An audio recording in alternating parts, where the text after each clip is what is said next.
Hi, everyone. Welcome back to the Censorship series. I'm your host, Mandy Sally, Chief Operating Officer here at the Woodhull Freedom Foundation. And I'm really excited about this month's program. If you've tuned into most of our programs, you know I say that every month, but I switched things up this month. I was thinking about what can I do for Pride Month? What can I do to lean into the spirit of pride as a protest, the spirit of pride as a celebration, the wanting to discuss pride and highlight queer, LGBTQIA plus, trans, gender nonconforming folks in this moment where this community is so actively being oppressed and targeted.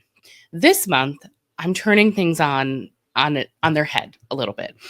And I had the pleasure of interviewing 10 people who are all doing different things in different parts of the world, different parts of the country. They're talking about different things. Some of these folks are not members of the LGBTQIA or queer communities, but their work is really revolutionary and really radical. So this program's a little longer than normal. I apologize. I got carried away, and I was feeling inspired and grateful and fired up, frankly. And so I want to thank everyone who participated.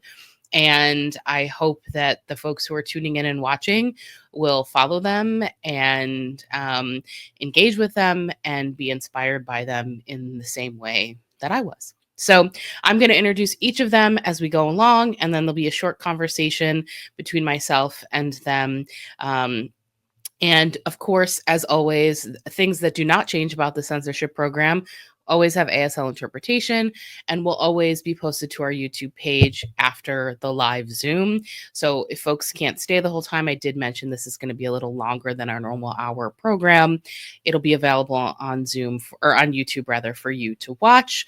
And I, of course, will always be sending a follow-up email with links to connect with these folks online, as well as any of the resources or links that they shared during our conversations. So welcome, everybody. I am really excited to introduce you to all of these folks. And let's get into it. Kicking things off for us today is Lillithfoxx.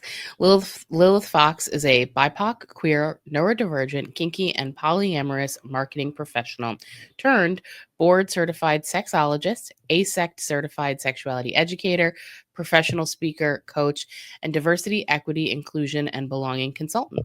Her work focuses on the intersectionality of marginalized identities, alternative sexuality, and social justice. Informed by her personal and professional experiences, she provides BDSM and non-monogamy cultural competency consulting for clinical, academic, and research settings, and facilitates workshops on sexuality, justice, and inclusion. Let's meet Lilith. Well, thank you so much for being with us, Lillithfoxx. We are happy to have you and hear about your work. I just read your fabulous bio, and but with that being said, I would love for you to tell us about your work and how you use your chosen medium to advocate for human rights, sexual freedom, and visibility. Yeah, thanks so much for having me. So I'm a board-certified sexologist, an ASECT certified sexuality educator, and an inclusivity consultant. So my work kind of lives at the intersection of like pleasure, power, and social justice. I use workshops, writing, public speaking, digital platforms to kind of amplify my voice and conversations around sexual freedom, especially for folks who are often like excluded. So think like kink, BIPOC people, neurodivergent people, disabled people, polyamorous people. And my goal is to make sex education more than just inclusive. I want it to feel like home. So like whether I'm facilitating a consent workshop for neurodivergent kinksters, or I'm like consulting with a sex tech company on inclusive marketing, everything I create is designed to like center lived experience. I love that. I love the way you said that you want sex education to feel like home. I've never heard that phrased that way before, but so like beautifully put. I love that. Thank you. And so it sounds like you've got a lot of experience. You've worked in like lots of different mediums.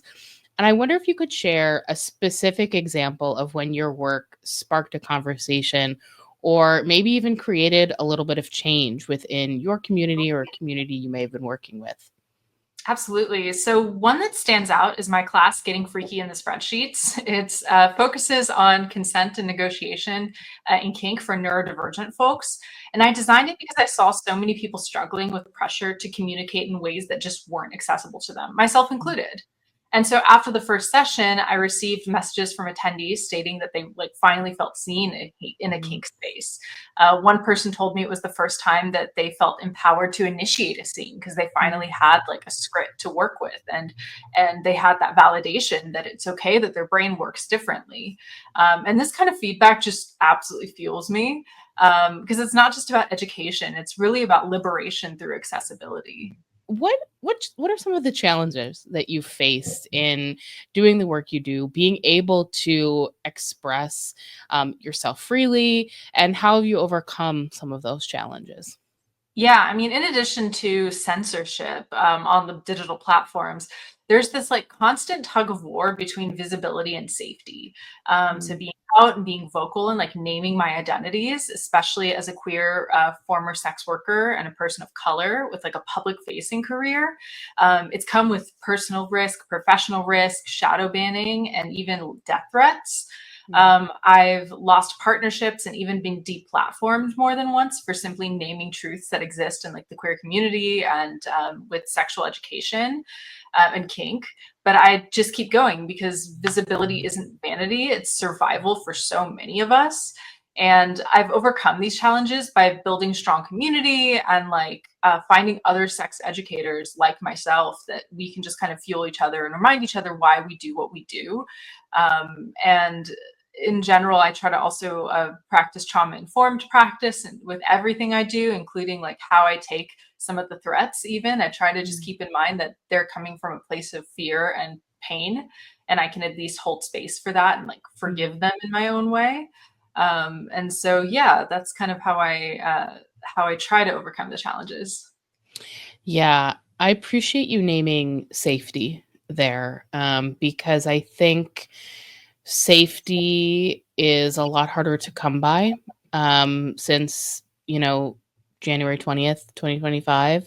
Mhm. And it's an important consideration when folks are doing this work and expressing themselves. Of course, we want folks to feel like they can express themselves freely and speak out, but safety looks different for everybody. And so I appreciate you Absolutely. sharing that.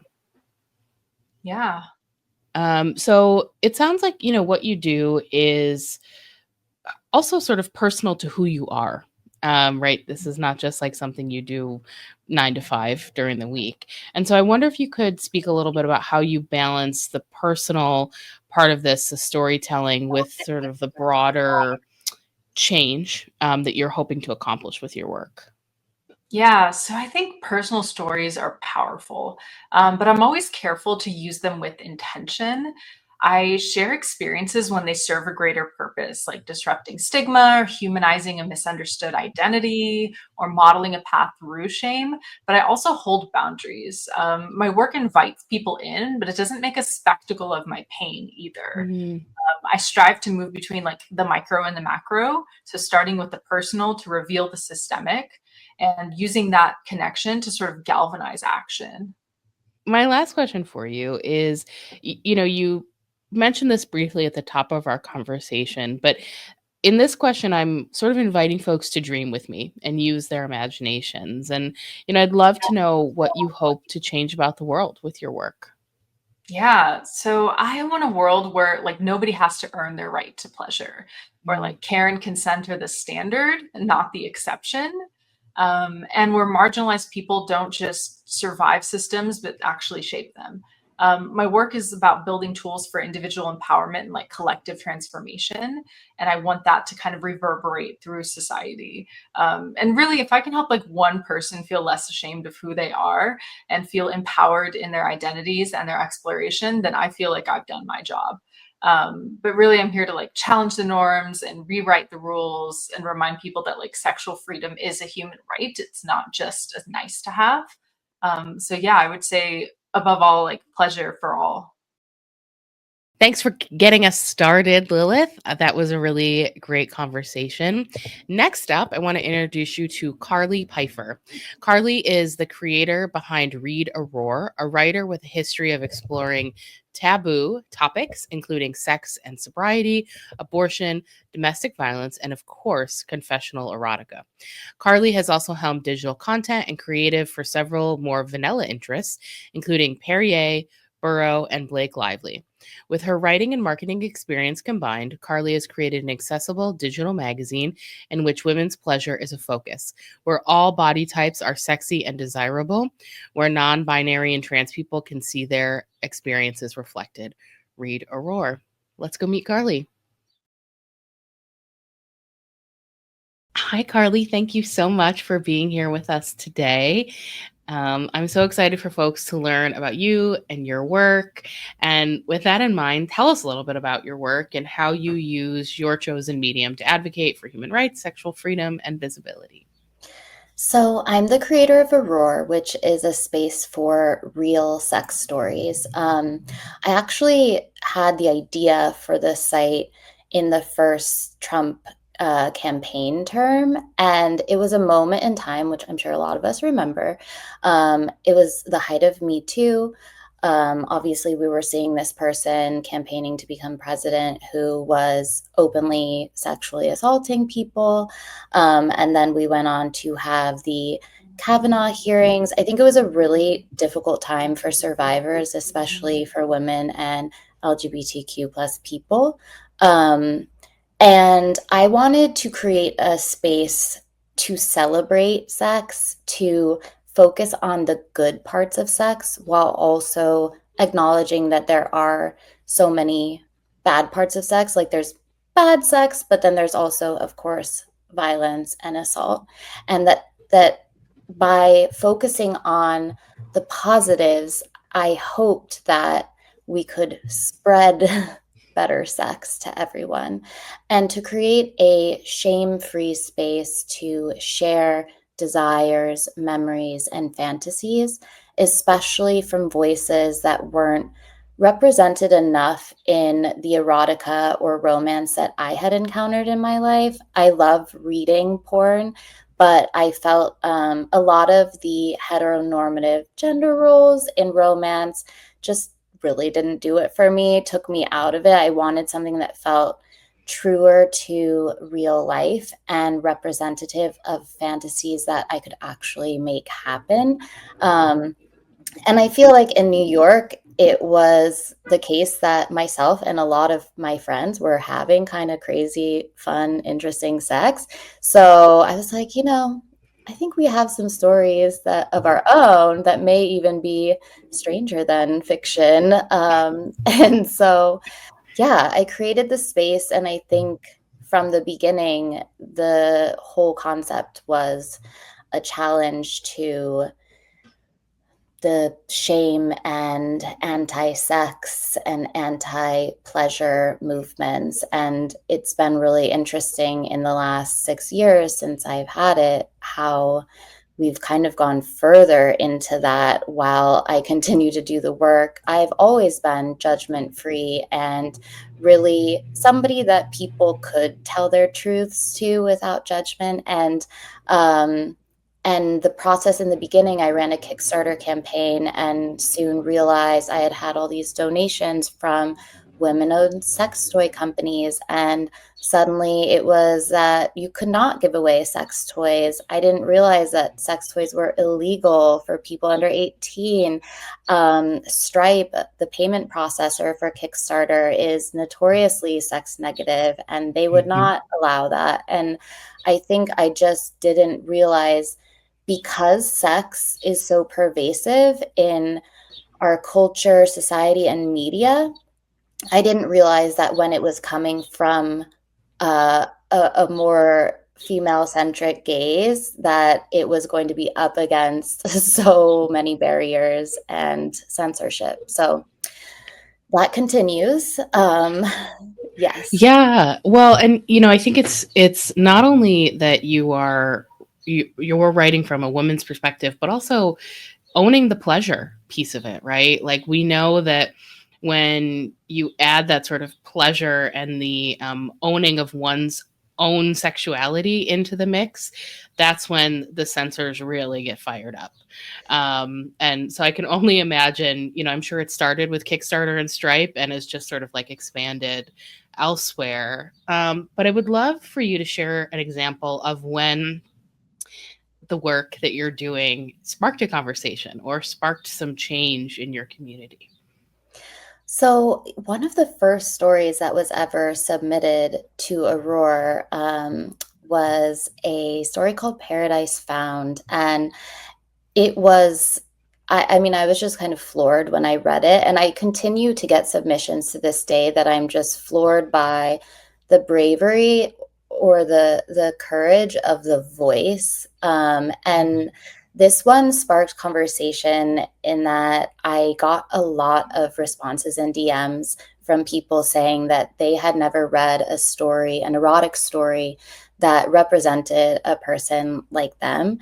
And that was the whole point of me creating this space. So I want to read actually the first few paragraphs of this story because I think it says it better than I could. So yes, it is called Paradise Found by Ambrose Winter. When I was 18 years old, a few years ago, I won't divulge the precise number. A gentleman never reveals his age. One could say that I lost my virginity. There's a lot of cultural baggage attached to the word virginity, and I could sit here all day and talk about it, but I won't. All I will say about the term is this: it did not feel like a loss. It happened the third date with the man who would, a couple of weeks later, become my first boyfriend. The previous date, we held hands for the first time, and when we got to my flat, we kissed for the first time, which quickly evolved into his tongue teasing at my clit. I had, of course, been nervous to sign up for Tinder. I'd never been in a relationship before, never kissed anyone before, not even jokingly as a child. I'm a transgender man who has had no medical intervention whatsoever and passed in the same manner as a 6-year-old would pass an A-level physics exam. I was terrified that people on Tinder would only like me as a girl or like me because I'm a trans man who doesn't look masculine at all. But to my delight, and with a substantial boost to my ego, this wasn't at all the case. There are hardly any positive romance stories involving trans people in the media, and if there are, they're often very feminine trans women or very masculine trans men. There are very little representations of non-binary people or binary trans people who dabble in androgyny. The first positive romance, and indeed erotic story I heard like that, was my own. And Ooh. it goes on to tell about it.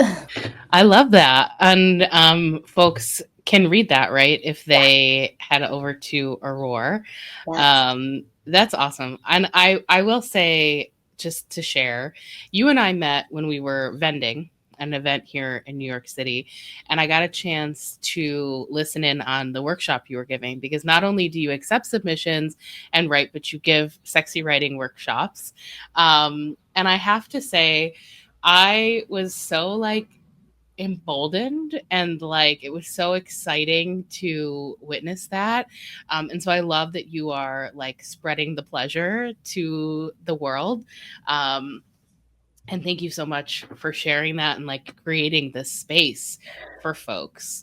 Well, I feel that it is so I started writing the stories myself, and through the erotic journaling I was doing about past encounters and fantasies, I realized that it was so therapeutic and cathartic, and I really wanted to share that with other people. But I also realized that it was something that people do kind of need a guide. Like you need this drug mom to take you through the experience because it can be super intense. I have had writers in the past, because I still work one-on-one with people who submit if there's editing to be done, where, people get to a point in writing their stories where they're like, I actually can't do this right now because, the relationship changed or it's becoming too intense to revisit these things. But I also invite people to rewrite their stories. So while stories are meant to be based on real experiences, I think that for breakups or things that didn't end the way that you had hoped, rewriting, changing the narrative is such a powerful tool. And I really think that this writing is so healing. I do want to share it with as many people as possible. And the workshops are so fun and silly, and like, especially in person, the icebreaker aspect of it is really big because it's like a little difficult to Mhm. do, to get into it, but so fun. I really love the work. Yeah, and I think that's so beautiful that you're sort of kind of almost sounds like you're a little bit of a doula in some aspects when people are like writing these stories and the healing nature of it all. And I think that's like really beautiful. And you mentioned a few minutes ago some of the challenges you face. We talked about Stripe and censorship, but I wonder if there are additional challenges that you've experienced during this process, this journey of creating Aurore and submissions, and what those were, and what are some of the ways you use to overcome them?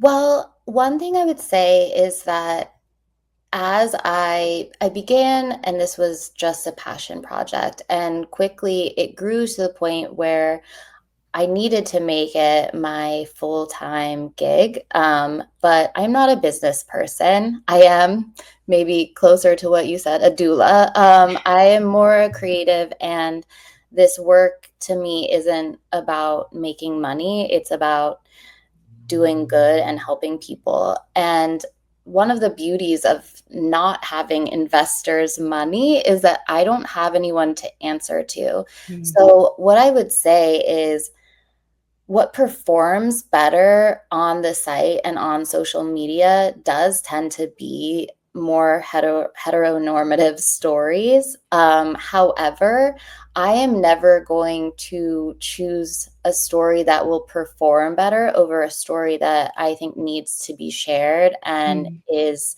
important and could be a vehicle for change. And I think that if more people ran businesses this way, that everything would be a lot better.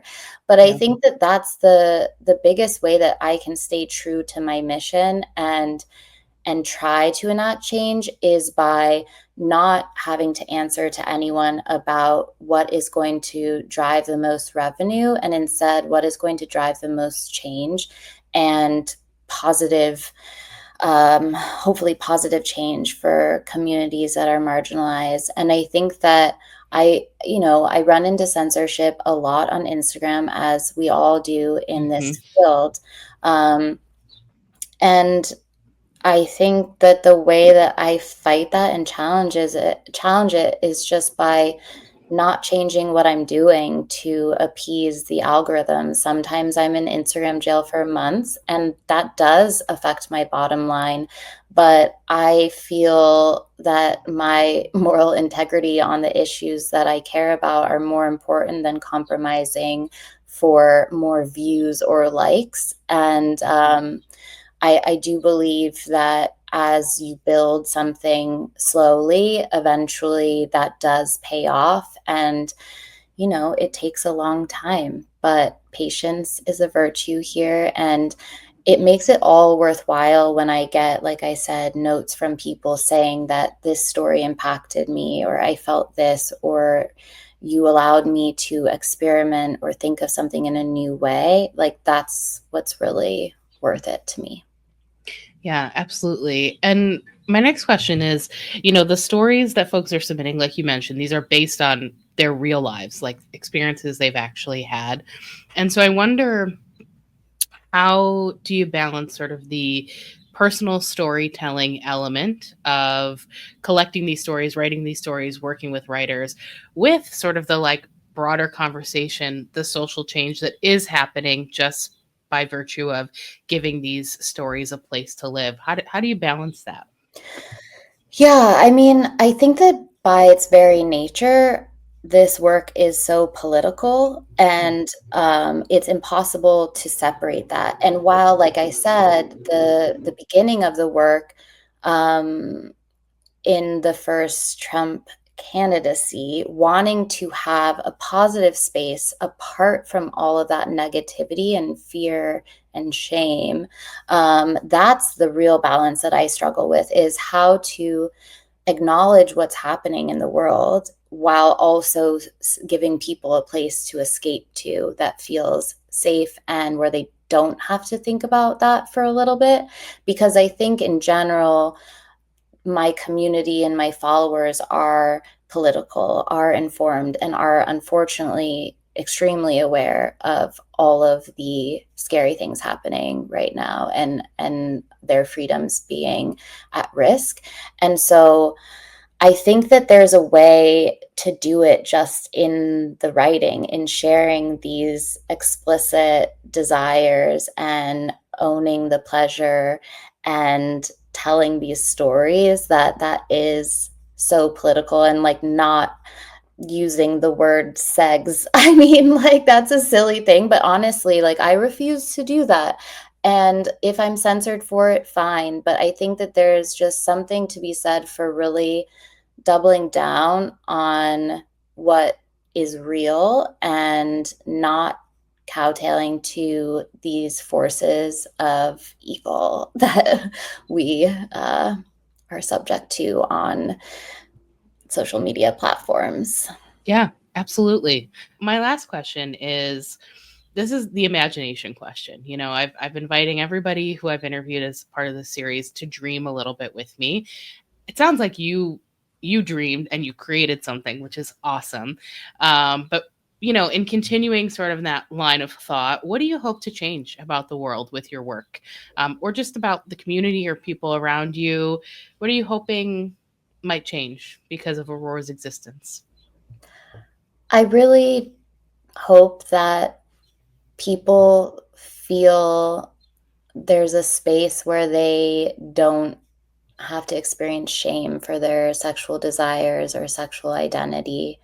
And I think that shame is so damaging, and I hope that for all people, like straight men included. And I think I've been thinking a lot about how, when it comes to women's issues and queer issues, leaving straight men out of the conversation is a really dangerous thing. And one thing that I think is hopeful about AURORE is that we do have a lot of straight men who subscribe to the platform. And I hope that they read the stories written by straight women, but they also read these stories from the queer perspective that might change their mind about things, or might present things in a way where there is less discomfort or, you know, hate or anything that might bubble up. And I think just reminding people that sex is a normal human action, that it has so much power for intimacy and vulnerability and pleasure, and that especially in these scary times, that it can offer a really beautiful reprieve. And yeah, I think that I just want everyone to have better sex and positive sexual experiences. Yeah, I love that. I love learning about folks who see a need and then decide to fill it. Thanks so much for telling us about Read AURORE, Carly. Next up is Laura Torlaschi.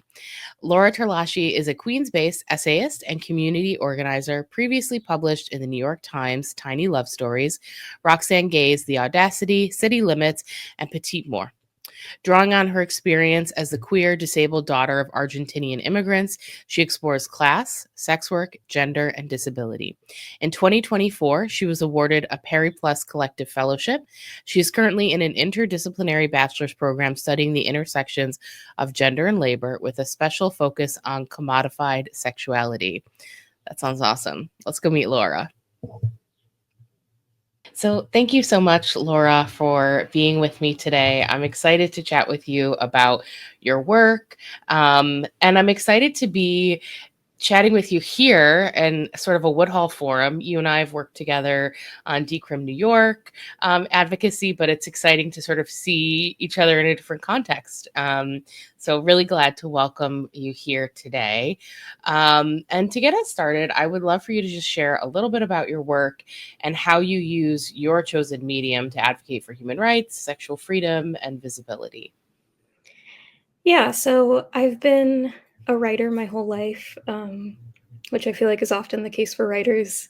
It's something you can't stay away from. And I learned about kind of essay and memoir writing in high school, and I was like, this is the coolest thing ever. And ever since, I've been kind of refining my craft as a personal essayist, but also someone who just blends a lot of nonfiction genres like journalism, cultural criticism, and I started doing sex work when I was 20, I think, and so I really wanted to talk about my experiences. I'm a first generation American Argentinian, so like I wanted to talk about what it's like to be an immigrant kid and what it's like to be disabled and queer and have all those experiences within the sex work industry. And yeah, I don't think that representation is like the perfect fix for everything, but it's really important to me that it does exist out there. And it's been really meaningful to be able to kind of establish myself as like a person worth listening to and a person whose story matters just as much as like someone who has a little more institutional power, I guess.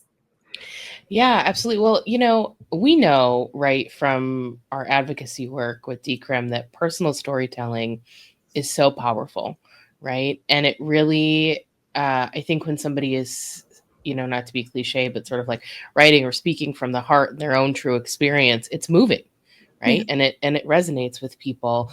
And I wonder if you've ever had an experience where your writing has sparked a conversation or sparked some change. And if that has happened, what was that like for you? I think weirdly enough, for all the kind of, I guess, more opinion piecey kind of stuff I do, and the work that I try to do that's persuasive, I don't know that that lands as much as something like this memoir piece that I wrote about my experience with a client that I fell in love with, who was an older man, and it was this broad, sweeping kind of reflection on what it's like being in your first serious relationship and the kind of growing up you have to do when you make adult commitments. And I was really lucky that Roxane Gay published that in her newsletter because I know that she reaches like an audience who's really hungry for complex female stories. And the feedback I got on that was just incredible. There were so many people who I think what really struck me was not that people were fixated on the sex work thing, but that they were fixated on me as like a human and the heartbreak thing. And I feel like I think that's always meaningful when you can kind of get past the demographic differences on paper and kind of get to a shared human emotion. Absolutely. And I read that piece and I will link, I think I will be able to link to that piece if folks want to check it out. It was very moving. Have you faced any challenges in writing about that? And, if so, how do you sort of manage those? So there's a book I love called The Art of Memoir by Mary Karr, and she is a gifted memoirist, and she's also very honest in her books. And something that she really emphasizes is the power and almost obligation that you have to be honest in retelling your life. It's really easy to kind of flatten yourself into someone really palatable, and I try to make my work represent a complicated and sometimes unflattering portrait of me. I'm honest about my ambitions and the things that the choices that I make. I mean, again, in that Roxane Gay piece, I openly admit that I was in a relationship with my college boyfriend when that whole client thing happened. And in a lot of ways, I did not behave the best way, I'll say that much. I behaved like an early 20s person going through a lot of emotional stuff. And, to go back to that idea of like the idea that good stories about marginalized people can change like maybe bigoted or reductive opinions. I do believe in that, but I also struggle with packaging myself as something like incredibly saleable and marketable, which is something, if you read the Cecilia piece, I think you did, is also something I'm kind of working through. And it's not fair to me as an artist to have to like do the work of appearing respectable. But all that being said, it is still incredibly difficult to put yourself out there and be like, these are real things I've done. I can't hide behind like a fictional character. And be like, I need you to still empathize with me and see me as a human, even if you don't agree with every decision I've made. Yeah, making yourself vulnerable in that way, I would imagine, is pretty scary. And I'm grateful that there are artists like yourselves who do that work and like just showcase the imperfection, right? That is our lives. It's a privilege for the rest of us to be able to be let into your world in such a way. And I wonder how you sort of balance this personal storytelling with sort of elements of broader calls for social change, right? Because when you're writing about the topics you're writing about, obviously, like the world right now, particularly in the US, is pretty hostile to a lot of folks who are sex workers, who are queer, who are immigrants in particular. And so how do you balance the personal storytelling with sort of the kind of, I don't know, activist elements? I don't know if that makes sense, and themes you're writing about. Yeah, I mean, so I have like a similar approach to literature about marginalized people that I have to my activism, which is that I think, and this is kind of counterintuitive, but I think we should resist catharsis. I'm stealing a little bit from Namwali Serpal here on her New York book review piece that I sent you, but she talks about how like it's really important that we don't just use art to reach that catharsis and feel good and feel like kind of wiped clean of any of our obligations to each other. And so I kind of want people's art and my art to make people feel maybe uncomfortable or suspicious or feel like something needs to be resolved. And I don't want them to necessarily find that resolution in my work. And I think that can be a great motivator for like activist work. I saw Suffs, and I thought it was great for what it was. It's a musical about the suffrage movement. And I came out of that and I was like, wow, I feel really like inspired and moved, but not in a way that would make me do anything. I just feel like very like, go women, Yeah. I think what really sticks with people and what really drives them to do tangible impact in this world is to kind of leave them with stories that unsettle them. There's this essay collection called We Too, which is a beautiful essay collection from a bunch of different sex workers across so many topics and varying nonfiction genres. And there are some stories in there that like I sit with all the time that like they didn't feel good to read, but like, man, they make my work a lot easier to get motivated by. Yes, I know. And that's powerful, right? I mean, I think that's why you see such a move towards book banning, right? And all sorts of censorship. We talk about that a lot in this series. But I will just wrap our conversation up today by asking you to dream a little bit with me. This is my last question I've been asking everybody I've interviewed. And that is, and we can dream big here. This does not have to be small, but that is like, what do you hope to change about the world with your work? What would you like to see happen? I want to see a world where, I mean, I hope that this is closer than maybe my other big dreams, but one, a world where women are allowed to be complicated and um, and sexual and be a lot of different things and still be seen as someone worth listening to. Mhm. And kind of on the sexual note, I also just dream of, and I'm sure you kind of get this from our work together in Decrim, like, I want a more sexually liberated world. I want a world where women don't necessarily have to fear, I don't know, where women don't have to be so on guard with their sexuality, and there's like a world that's freer for them to explore and experiment. I think one of the failures of like 2010 sex positivity is that we told women that they can, go out and experience the world and have sex like a man, and then didn't really do anything to change the surrounding culture and to make them genuinely safe. Mm. And yeah, I mean, my biggest dream is a house for my dad because it will have mean that I did something that, I did the immigrant dream thing. I did something, I came here and I was able to stay true to myself instead of going into finance. No offense to like finance people.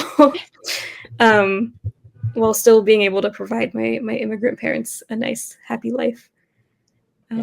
That's kind of a small dream, but also my biggest dream. I think that's beautiful. Thank you for sharing that. And thank you for spending a little time with me today. Thank I'm you. really looking forward to more people learning about your work and leaning into the vulnerability of it all. Yeah, vulnerability is nice. It doesn't hurt.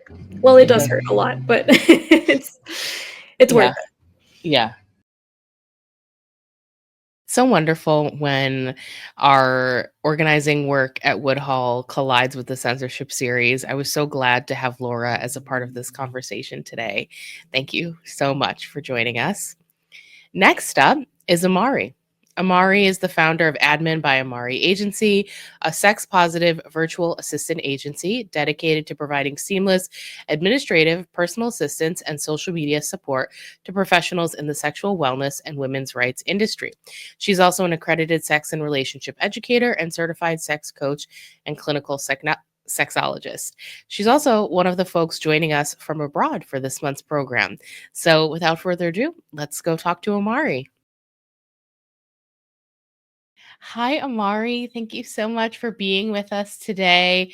So excited to be able to hear a little bit more about you and your work.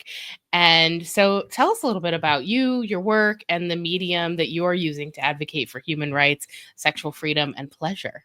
I run 2 sex positive businesses, and one of them is actually supporting sort of sexual wellness professionals and women's health professionals and sex positive individuals and businesses being able, like for those people who are fighting for our rights and ranging from sex workers' rights to LGBTQIA rights to women's rights to trans rights to sexual freedom, pleasure rights. And then I also run a second business, which is a sex coaching and education platform, which is what it says on the tin, sex coaching and educating those of, well, whoever finds my website, whatever age that might be, from teenagers through to 80-year-olds. So yeah, I do some like sort of on the ground work, and I also support those who are fighting for our rights as well with admin and social media and all the things that need to be done, but they always get pushed to the side. Yes, all those things that are so important and crucial to like the success of our work, but you're right, totally get kind of left on the cutting room floor. And I would love to know if there's, because you do work with a wide range of individuals and businesses, could you share a specific example of when your work maybe sparked conversation or change within a community? Absolutely. So I think one of my favorite ones, the most memorable one, was I got censored for, so as we know, we have to change the way that we speak on social media in order to not get censored. And one of the most common words that we use is segs, so SEGGS. And I had put a hashtag on TikTok that said hashtag sex positive. And I got a notification saying that it had been taken down because under the hashtag there was inappropriate content as such.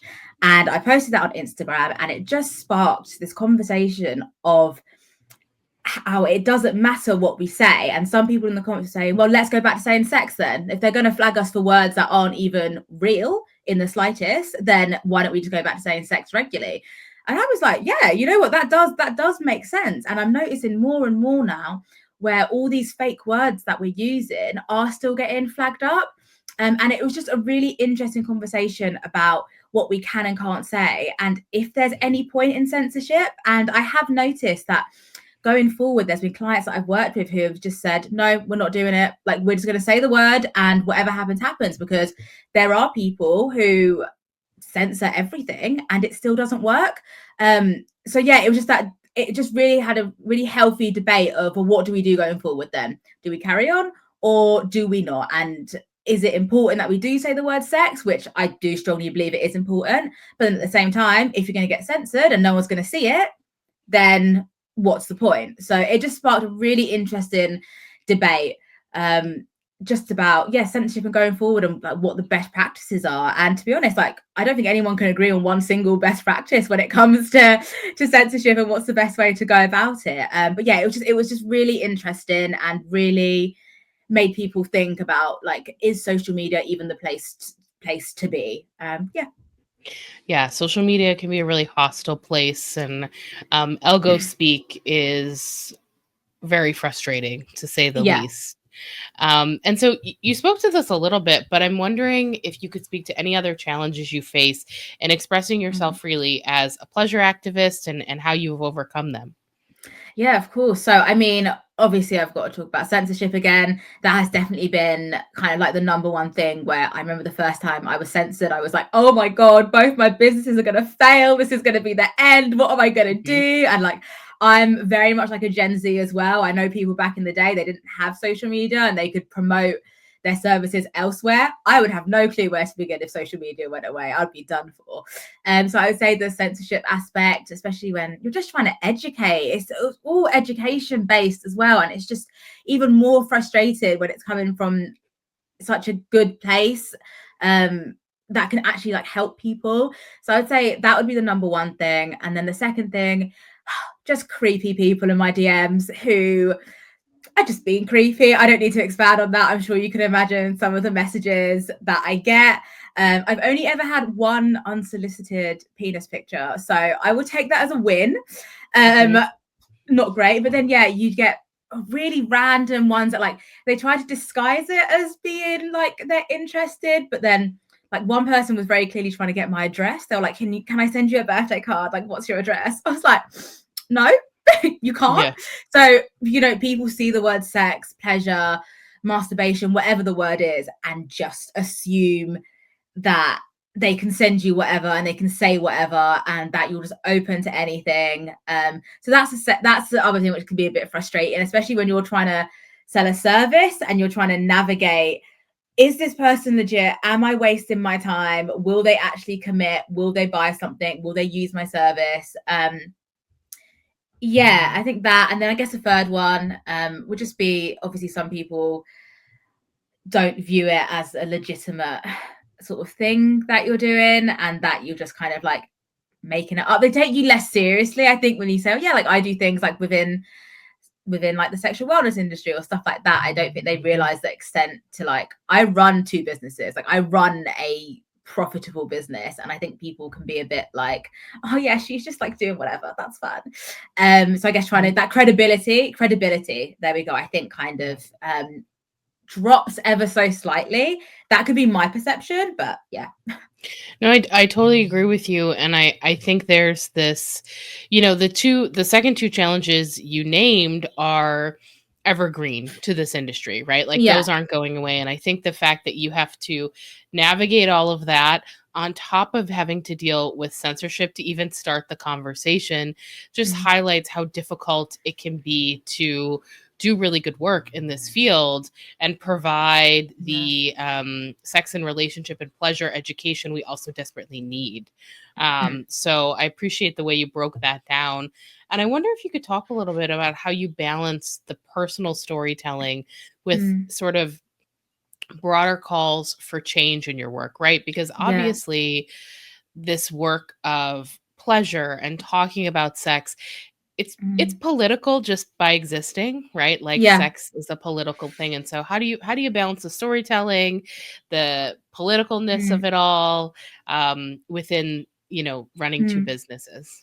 Yeah, so I think kind of what you said there, just talking about it in itself is kind of the call to action, to be honest. Like it really is, because a lot of it is kind of like destigmatizing the conversation, and a lot of that does come from just talking about it, from just being open, from just being online and just being yourself. So even if I don't have a specific call to action of, you know, donate to this or check out this or do this, just by me being there and speaking about it and starting conversations in the comments and in the DMs, and people messaging me saying, I didn't know this, or this is new information to me, or, oh, can I share this with my friend, and things like that. It's one in the same, really. I think it's incredible that we have social media to like facilitate this. I would say, I guess specifically like within, I guess like my agency business, where I'm supporting businesses who are out there, you know, doing all this amazing work, is that I very much support the businesses. I will always be sharing a link to donate. I do client spotlight episodes where, you know, I get my followers to reach out to them, to follow them, to connect with their work. I'm very much supporting them, not just from a like, oh, like I can do a back-end admin, or I can do, you know, I'm very much open to like collaboration and making sure that what they're doing is out there. And it's been really good, like in terms of there's some social media accounts that I manage, and I'll like collaborate with them and share their stories, and then I can see like an increase in their followers, and I'm like, oh, those are my followers that are following them, amazing. And I think that's been really nice to hear. There's been a couple of charities that I work with, and they've said like, oh, like because of your work we've been getting like more calls, or more people have been coming, and like just things like that. So yeah, it's all kind of one in the same. But I think just being really loud about what it is that you're doing, and being really passionate, and just supporting those who are doing good things, even something as simple as, I'm going to DM this to someone who I think might need it, or I'm going to share this. You know, I have people message and say, thank you so much for like sharing this. Like I reached out to them, and it's just like, oh wow, like you never know the stuff that you're doing. Like you're never going to fully understand the extent to you are helping people, which is wonderful. Yeah, absolutely. And you know, I think really what you're talking about is building community, right? Yes. And it's so important to build community in this space to be able to support one another, and further that, you know, push towards destigmatization. So my last question for you is, I want to invite you to dream. You know, what are you hoping to change about the world with your work? So my original sort of like slogan for both my businesses were like, here to make the world a safer and sexier place. And obviously I've gone through very different avenues to sort of make that happen. But I think, yeah, just to honestly have, and that's all through education at the end of the day, and changing policy and things like that at the end of the day has to come from, you know, we can only do so much. I'm not saying that we're at the bottom, we can only do so much. So I think, yeah, just honestly getting as much information out there as possible for people to be able to advocate for themselves, to be able to educate themselves, to be able to give the right resources to the right people. And then, yeah, obviously as a pleasure activist, we've got to make the world a sexier place. Whatever that means to the individual. Yeah. But yeah, that's what I would hope for. Just the right resources going to the right people, and in turn, that just makes the world a safer and sexier place. I'm into it. And I think we can make that happen. Well, thank you so much for being here with me and for your work and your effort. Okay, Mandy from the future joining you all. I mentioned at the beginning of this program that the program is going to be longer than our typical program. And I was right. I just wasn't right about exactly how much longer it was going to be. When we put all of these wonderful conversations together, the program was over 3 hours long. So I can't expect you all to give me 3 hours in one day. And we just decided we couldn't cut any more of this amazing information and conversations. So we're going to return for part 2 and part 3. We'll be back in July for part 2 and in August for part 3. This is the Summer of Censorship series program as opposed to just June's program. And I hope you will join me for all of these conversations because they're all really insightful, really inspiring, and they made me want to stand up and use my voice even more than I do so on a daily basis. So I hope to see you again back here in July. Thank you so much to our first set of panelists. This is just the beginning, folks. So you can register for the rest of the summer's programs via our Eventbrite page. I will drop links to July and August program in the Zoom chat. And I hope to see you there. And last thing, but certainly not least, this program, while it is very much a labor of love and we enjoy producing these programs, we think they're really important to our work, they are not free to produce. And so if you join us every month, if you learned something today, we would really appreciate your support. You can head over to woodhallfoundation.org/donate to make a donation. And we actually just launched a brand new monthly giving program called the Vanguard Society. Monthly donations allow us to plan for the future. They let us know that we have regular income and we can continue to focus on doing the work. So we would love to have you join us as a member of the Vanguard Society, and you can do that by going to woodhallfoundation.org/donate. I will drop that link in the chat as well. All right, folks, thanks for being here. I will see you next month.